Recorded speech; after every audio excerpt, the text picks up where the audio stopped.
नमस्कार भैया बहनों, आज की संस्कृत कक्षा में आप सभी का स्वागत है। जैसा कि आप सभी जानते हैं, हम लोग अहो विस्मरणशीलता इस पाठ का अध्ययन पूर्व की कक्षाओं से कर रहे हैं।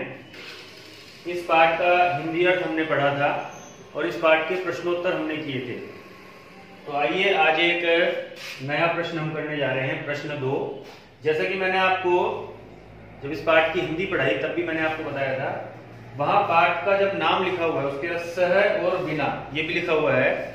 इन दो शब्दों का प्रयोग तृतीय विभक्ति के शब्द रूपों के साथ होता है, यानी सह का प्रयोग और बिना का, यानी जिसके साथ, जैसे राम पिता के साथ जाता है तो जिसके साथ सात शब्द लगा हुआ है सह का प्रयोग होगा, उसमें तृतीय विभक्ति होती है। जैसे राम पिता के साथ जाता है तो पिता शब्द में तृतीय विभक्ति का प्रयोग होगा, जनकेन सह माने साथ। ऐसे ही बिना है, जिस शब्द के साथ बिना का प्रयोग होगा उसमें तृतीय विभक्ति का प्रयोग होगा।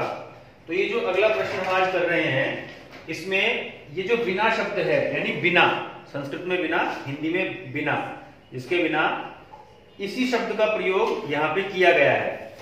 प्रश्न 2 है, उत्तरम आधृत्य प्रश्न निर्माणम करोतु। उत्तर को लेकर प्रश्न निर्माण कीजिए। सामान्यतः हम लोग प्रश्न लिखे होते हैं पुस्तक में, उनके उत्तर लिखते हैं। इसमें हम जो है उत्तर लिखे हुए हैं पहले से ही, हमें इनके प्रश्न बनाने हैं, प्रश्न निर्माण करने हैं। तो पहला प्रश्न है, मीनः जलेन बिना न जीवति। मीनः अर्थात मछली, जलेन बिना। अब देखिए, बिना जल के साथ आया तो जल शब्द को तृतीय विभक्ति का प्रयोग हुआ तो उसका रूप बन गया जलेन। जलेन बिना, यहाँ जलम बिना नहीं होगा या कोई और विभक्ति का प्रयोग नहीं होगा, जल में तृतीय विभक्ति का ही प्रयोग होगा, जलेन। जैसे रामेण रूप बना ऐसे जलेन रूप बनेगा। मीनः जलेन बिना न जीवती, मछली जल के बिना न जीवती, नहीं जीती है, नहीं जीवित रहती है। तो ये तो हो गया उत्तर। अब इसका प्रश्न बनाना है, तो जिसमें तृतीय विभक्ति आई हुई है जिस शब्द में, उसी की जगह पे हम प्रश्न निर्माण करेंगे, प्रश्नवाचक शब्द का प्रयोग करेंगे। तो मीनः जलेन की जगह पे क्या आ गया, केन। मीनः केन बिना न जीवती, मछली किसके बिना न जीवित नहीं रहती है। तो उत्तर वो आ गया जलेन बिना, जल के बिना जीवित नहीं रहती है। ऐसे ही आगे है दूसरा प्रश्न, मनोजः पादेन खंजः अस्ति। मनोज है, मनोज नाम का कोई लड़का है, पादेन खंजः अस्ति, पैर से, खंजः मतलब लंगड़ा है, पैर से लंगड़ा है। तो ये तो हुआ उत्तर। अब इसका हम प्रश्न बनाएंगे। तो मनोजः पादेन की जगह पे क्या, केन। मनोजः केन खंजः अस्ति, मनोज किससे लंगड़ा है, तो लंगड़ा तो पैर से ही होता है, तो आ जाएगा उत्तर जो ऊपर की तरफ लिखा हुआ है, ऊपर की पंक्ति में, पादेन खंजः अस्ति। इसके बाद तीसरा प्रश्न है, युतकेन बिना भरतः आगच्छति। ये उत्तर है, प्रश्न बनाना है। युतकम शब्द का अर्थ मैंने आपको बताया था, कमीज, शर्ट जिसे आप कहते हैं, तो उसका तृतीय में रूप बनेगा युतकेन। युतकेन बिना, कमीज के बिना, भरतः आगच्छति, भरत आता है। भरत कमीज के बिना यानी शर्ट के बिना आता है। तो इस युतकेन की जगह पे क्या आ गया, केन। केन बिना भरतः आगच्छति, किसके बिना, भरत आता है। चौथा है, माता भगिन्या सह मंदिरम गतवती। अब जो ऊपर के आप तृतीय विभक्ति के रूप देख रहे थे, जलेन है, पादेन है, युतकेन है, तो ये तो पुल्लिंग के हैं या नपुंसकलिंग के हैं, जिनका बनाने का तरीका एक जैसा है। स्त्रीलिंग में अलग तरीके से बनेगा तृतीय विभक्ति का रूप। जैसे भगिन्या लिखा हुआ, ये भी तृतीय का ही है, लेकिन ये स्त्रीलिंग है इसलिए इसका बनाने का तरीका भी अलग है। माता भगिन्या सह मंदिरम गतवती, माता जी भगिन्या सह, भगिनी का तृतीय में बना भगिन्या यानी बहन, बहन के साथ मंदिरम गतवती, मंदिर गई। तो इसका जब हम प्रश्न बनाएंगे तो माता कया सह, ये कया जो है ये तृतीय रूप है, केन में नहीं होता है। केन बिना किसके बिना, या केन सह किसके साथ, तो ये भी कया का मतलब भी होगा, किसके, केन बिना, कया बिना या कया सह। बनाने का तरीका अलग है लेकिन उसका अर्थ वही है। माता कया सह मंदिरम गतवती, माता जी किसके साथ मंदिर गई हैं। तो ऊपर उत्तर पढ़ा था हमने, माता भगिन्या सह मंदिरम गतवती, माता जी भगिनी के साथ यानी बहन के साथ मंदिर गई। पांचवा है, भ्राता अनुजया सह विद्यालयम गतवान। भ्राता यानी भाई, अनुजया, अनुज शब्द होता है छोटे भाई के लिए और अनुजा होता है छोटी बहन के लिए, स्त्रीलिंग का रूप बन जाता है। तो ये अगर छोटे भाई के लिए होता तो होता अनुजेना, क्योंकि पुल्लिंग का रूप बनता रामायण की तरह। अब चूंकि अनुजा है यानी छोटी बहन, अनुजया सह रूप बना, यानी अनुजा के साथ, छोटी बहन के साथ, भाई छोटी बहन के साथ विद्यालय गतवान, विद्यालय गया। तो उसका प्रश्न बनाएंगे, भ्राता कया सह विद्यालय गतवान, भाई किसके साथ विद्यालय गया।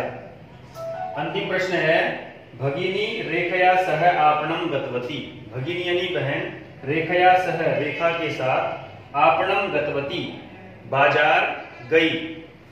तो इसका प्रश्न बनेगा, भगिनी कया सह आपणम गतवती, ये रेखा स्त्रीलिंग का रूप है, इसलिए जब हम प्रश्नवाचक शब्द बनाएंगे सर्वनाम, तो वो भी स्त्रीलिंग के रूप की तरह ही बनेगा। तो भगिनी कया सह आपणम गतवती, भगिनी यानी बहन, कया सह किसके साथ, आपणम गतवती बाजार गई। इसी क्रम में हम लोग तीसरा प्रश्न भी करेंगे। तीसरा प्रश्न है, भिन्न प्राकृतिक पदम चित्वा लिखतु, भिन्न प्राकृतिक पदम।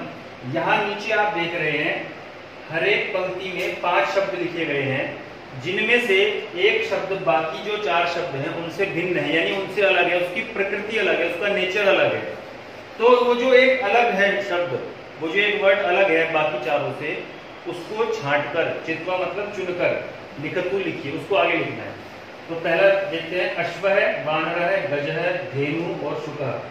तो भैया बहनों, ये जो 5 शब्द हैं, इनमें जो पहले 4 शब्द हैं, अश्व है यानी घोड़ा, वानर यानी बंदर, गज यानी हाथी, धेनु यानी गाय, ये सब पशु हैं, एनिमल्स, ठीक है। और ये शुक है माने होता है तोता, तो तोता क्या होता है, पक्षी। तो वो इन चारों से अलग हुआ, तो उसका आंसर क्या आएगा, शुकः।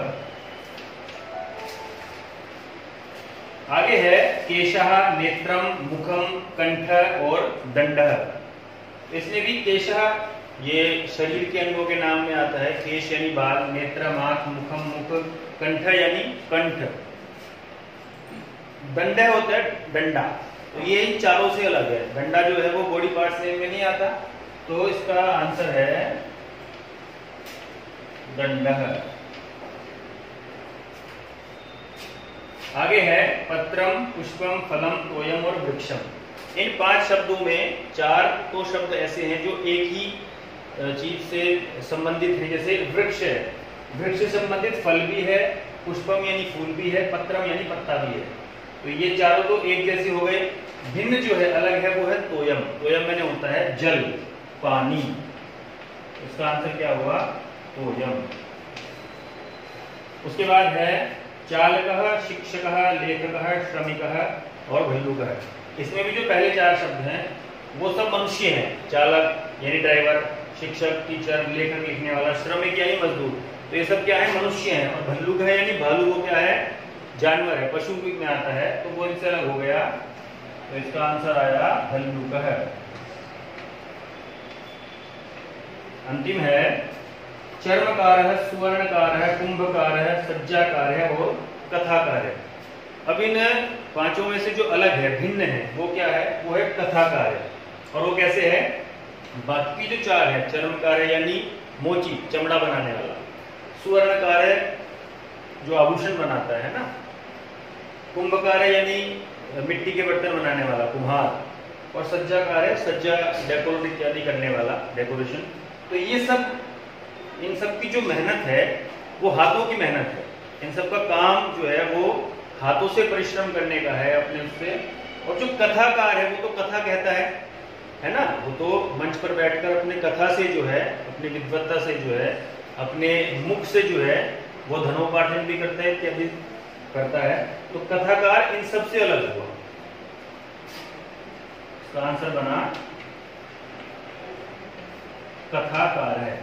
इस प्रकार जो है ये हमने इन प्रत्येक पंक्ति में से 5-5 में शब्दों में से एक अलग प्रकृति वाला शब्द छांटकर हमने आगे लिखा है। तो आज हमने प्रश्न 2 और प्रश्न 3 किया है। भैया बहनों, इन दोनों प्रश्नों को आप अपनी अभ्यास पुस्तिका में लिखिए और इन्हें याद करने का प्रयास करें। अगर आपको इनमें से कुछ भी समझ नहीं आता है तो आप व्यक्तिगत रूप से मुझसे संपर्क कर सकते हैं। धन्यवाद। आपका दिन शुभ हो।